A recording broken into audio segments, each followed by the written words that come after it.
ఇది year whole అండి. కన్నబేరిలో year whole మాట ఇది. ఇది మోస్ట్ కామన్‌గా చేసే ఆపరేషన్. సో, ఈ ఇయర్ హోల్ పడినప్పుడు ఇలా ఫ్లాప్‌ని పైకి స్కిన్‌ని పైకి లేపి దాని వెనకాల ఆర్టిఫిషియల్‌గా ఒక గ్రాఫ్ట్ పెట్టి దాంట్లోని చెవులోని నింపుతాం. జెల్ ఫోమ్ అనే దాంతో వైట్ దాంతోని నింపుతాం మాట.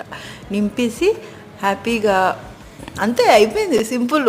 అంత కంగారు పడాల్సింది ఏమీ లేదు. ఓన్లీ థింగ్ సింపుల్‌ది. కానీ ఇది చేయించుకుంటే ఈజీగా వెనకడంతో వస్తది. చాలామంది నెగ్లెక్ట్ చేసేస్తది. Very simple operation.